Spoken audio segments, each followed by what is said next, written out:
ouvintes da Tia Kizzy! A quarentena segue em mode on, level hard. Então, o máximo que eu consegui hoje foi passar esse batom, assim, para parecer menos morta. Mas é isso que temos para este tempo de isolamento, queridos. E eu fiquei toda semana pensando em falar de coisas culturais e boas e dicas de passatempos para esse tempo que nós estamos em isolamento. E nós temos muita coisa que está sendo liberada aí, né, pra gente fazer e é muito bom. Mas depois de ontem, sinceramente, ficou complicado manter a fase otimista desse vídeo, né? Seria muito desonesto da minha parte dizer que tô nessa alegria toda artística. Então, eu queria falar de outras coisas. Fiquei pensando sobre o que dizer aqui. Só que desde que eu comecei esse projeto aqui, eu tinha decidido e eu tinha escrito num papel para mim, quando eu estava pensando no projeto, que eu não queria usar esse espaço para falar do ser que nos governa. Falar mal, claro, né? Porque eu não tenho outra coisa para falar dele. E eu não queria usar esse espaço para isso. Então eu fiquei pensando assim, eu já faço tanto isso na minha vida, né? Que não, esse era um espaço diferente. Então, mas ainda assim, depois de ontem ficou difícil. E deixando claro aqui que a fala não é contra a crise social que ele prega aí, porque ela de fato é real, né? A gente tem que pensar e se preocupar como que isso vai se dar, porque de fato nós temos uma economia muito frágil, não só no Brasil, né? É um sistema muito frágil que depende do trabalho em massa e que não pode parar, né? E eu desde o começo estou falando isso com as pessoas que me cercam, assim, que eu me preocupo muito, inclusive com a minha vida pessoal, né? Que também vai ser muito afetada financeiramente a respeito disso.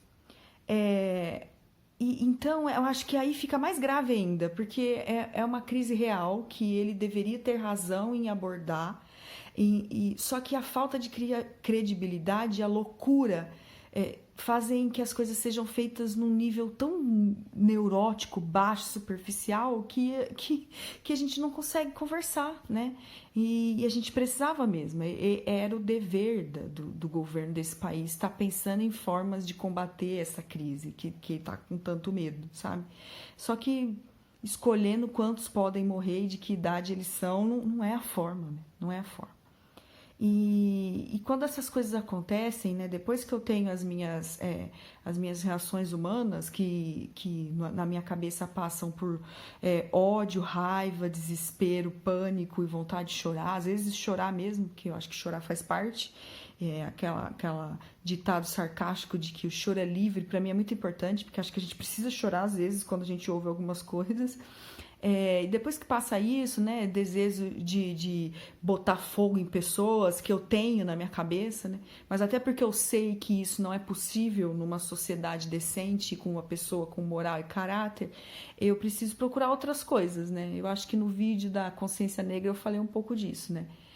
Do quanto que a produção cultural, educacional, artística me ajuda a refletir sobre essas questões, assim, e pensar assim, não, outras pessoas já lidaram com isso, né? O ser humano já lidou com isso em algum momento, ou já teve essa preocupação, e me acalma, né? Eu tenho consciência que não resolve, viu, gente? Mas me acalma bastante. E aí é disso que eu resolvi falar, assim, e desde ontem eu tô resgatando algumas coisas que ajudam a colocar minha cabeça em ordem, sabe? Tipo, entender, né? Não é novo, o mal não está prevalecendo mais do que nas outras épocas, ele sempre esteve aí e a gente tá tentando lidar com isso enquanto ser humano. E aí uma dessas coisas que eu queria indicar é um podcast do ano de 2018 que chama Presidente da Semana. É um projeto do Rodrigo Vizeu, com jornalista da Folha, também é pesquisador político, e ele fez um trabalho muito legal. Todo o podcast é muito legal. Ele tem um episódio para cada um dos presidentes que o Brasil teve desde que virou república, né? Com o Marechal Deodoro da Fonseca até o nosso último presidente, que é o Bolsonaro. E, assim, com o tempo, ouça todos eles, porque é muito interessante, inclusive, para entendendo como que as figuras políticas no Brasil, elas vão mudando de acordo com a maré, né? De acordo com o que está em voga naquele contexto, né? E o Bolsonaro também é fruto disso. E então é muito importante e bem legal, mas se você tiver que escolher, ouça o episódio dele, né? O último episódio. Esse é um podcast que ganhou o prêmio de melhor podcast de 2018 e ele fala um pouco da trajetória política dessa figura, né? E você sabe, quando você ouve assim, você começa a perceber que não tem muita novidade, né? Não sei porque que a gente ainda fica tão desesperado. Na gente, eu digo eu, né? A gente é muita gente. Porque é bastante previsível até, né? Mas eu acho bom que a gente não pare de se revoltar, né? Porque é importante que a gente não se acostume com qualquer coisa. Mas independente da minha posição, né, tendenciosa, que eu já deixei claro aqui qual que é a minha tendência, ouvir é importante porque tem um apanhado jornalístico mesmo, né, de fatos, de como que aconteceu, como começou a carreira, o que veio levar não só a figura dele, né, mas o que ele representa na sociedade, que na minha opinião é o mais complicado.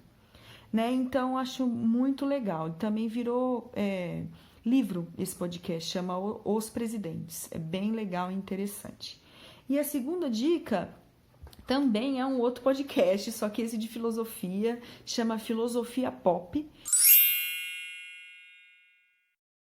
É um projeto de dois filósofos de Goiás, que são Marcos Carvalho Lopes e o Murilo Ferraz, né? E eles basicamente recebem convidados para tratar de temas filosóficos.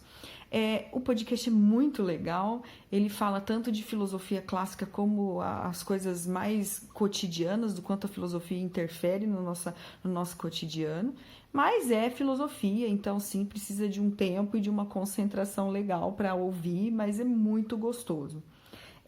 E eu queria indicar o último episódio deles, que é sobre um filósofo estadunidense, né, que chama Thoreau, e ele é o filósofo responsável por um conceito que chama conceito de desobediência civil, né?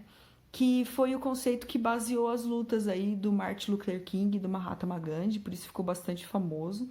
E é uma obra dele do ano de 1849 que fala assim como desenvolve, né, postula como que às vezes num ambiente que apesar de legal, né, portanto civil, né, dentro da lei, seja uma ordem legal, ela é injusta, desonesta com o ser humano e com a sociedade e como que é dever nosso enquanto sociedade desobedecê-la, né? Por isso a desobediência civil. Vamos deixar claro, gente, que isso é um conceito filosófico, então vamos tentar não ser raso, né? Desobediência civil não significa sair postando no Twitter, que tem filósofo que ensina a gente que a gente tem que sair tacando louco e fazendo tudo que a gente... e desobedecendo tudo que a gente não concorda, né? A gente vive num mundo tão raso que às vezes é até difícil falar dessas coisas. Mas ouçam o episódio, leiam o texto do Thoreau também, o texto de desobediência civil. Ele foi publicado pela primeira vez com o nome de Resistência ao Governo Civil e depois ficou famoso nesse conceito de desobediência civil. É algo complexo, é algo que demanda estudo, que é para refletir, é por isso que é filosofia, né? Então, de novo, né? Não é uma loucura, mas é importante saber que lá nos anos de 1800, né, essas já eram questões.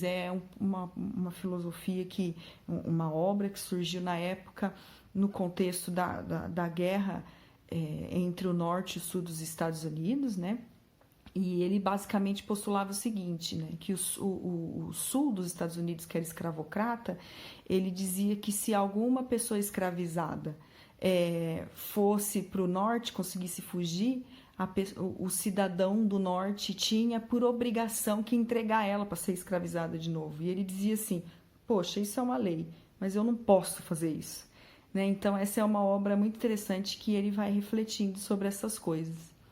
Era esse o recado que eu queria deixar para hoje, é assim que eu costumo racionalmente me curar, e eu queria deixar aqui a minha dica dessas duas obras aí. Espero que vocês aproveitem e que fique tudo bem com todo mundo. Beijos de luz e até a próxima!